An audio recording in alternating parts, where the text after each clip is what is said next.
that were basically wiped out that are only Mm. human. What are the words for human only disease? Yeah.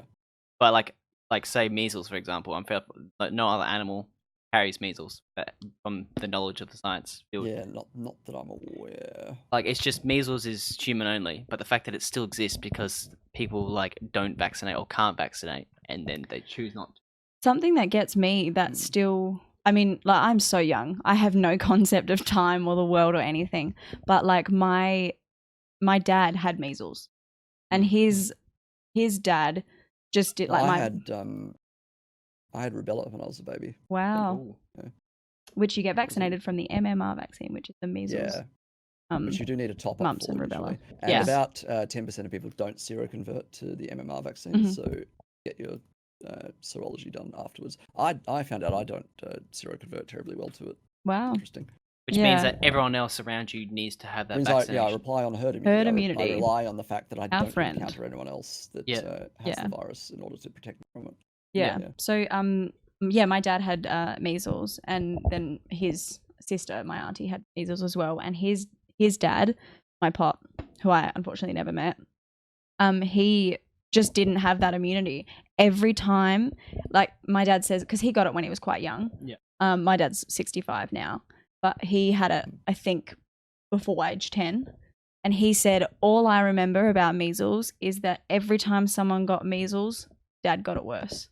Every time I got measles, it was bad. I was uncomfortable. I was itchy.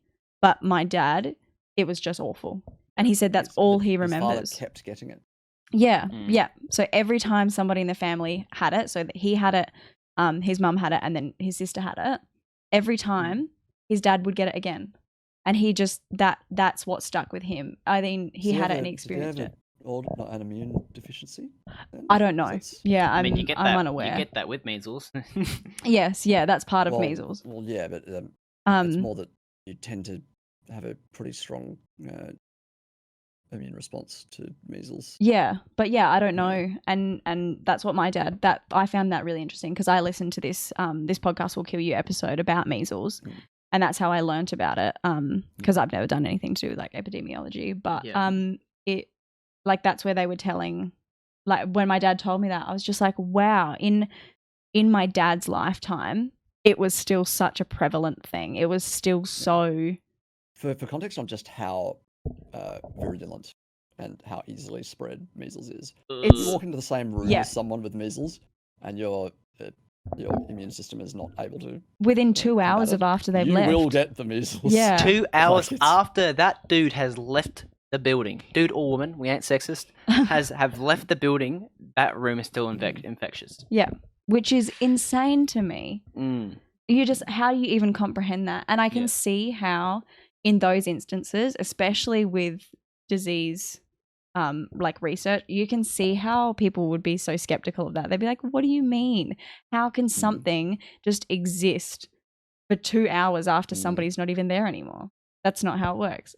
But it does. It's another example of a disease that I think it's like a week that you have before you actually start showing. Yeah, the incubation period. And yeah, that entire time, you're infectious. I think when the rash starts, I think a few days after the rash is when it stops being infectious. Yeah, but you've got this entire week. Yeah, where anyone you're that in the incubation same room period. Yeah, has, like, yeah, yeah. I think it's scary that like people still like choosing, I don't know why, but like to be anti-vax. But like people don't have any context. They don't understand. So they need to learn about what happened in Fiji with measles, because measles is just a strong case to say that you should vax, but basically it wiped out half of Fiji because of measles. So, you know, there's proof in the pudding. I mean, if you look up measles in Fiji, I think the population was 100-something thousand, and a diplomat went from Fiji to Australia, caught it from some gross Aussie person that had measles. Some entitled middle class white person that thought need to be that. Yeah, anyway, so sorry. he didn't show any signs, but was transmitting all the diseases to his cabinet, like everyone else that was going on that like tour, diplomatic tour with. Came back, got sick, and then him and everyone else got sick, and everyone else that like saw him, got sick, and then the virality of what you're saying, basically spread across Fiji. And because Fiji was a new disease to it's because measles was a new disease to Fiji. Nobody had that immunity. There was an absolute no immunity to that. So, oops. Yeah, you've disappeared. So there's no immunity to that disease. Yeah. Which means that. Did that fix it? Yep, yeah, that's fixed. Sorry. So yeah, it's that's just like, scary. You need to look that up. Definitely look up. Yeah. You have to because people, if they're not. Was it Fiji? Yeah. If you listen to This Podcast Will Kill You, measles episode, this will kind of sell you that you probably should vaccinate. What I love about that podcast, not to be like, we're not sponsored, I swear, but like I love it so much because I have a very basic understanding of biology, and a lot of the words that they use I've heard before, and I have a kind of an understanding of it. But Rags and I have listened, and he doesn't have as much of a knowledge as I do. But in their first couple of episodes, they've got like every word that they're going to use. So like virulence, I can't say that without an American accent because they say it with that. I've never heard it in any other context. And like you got it right anyway.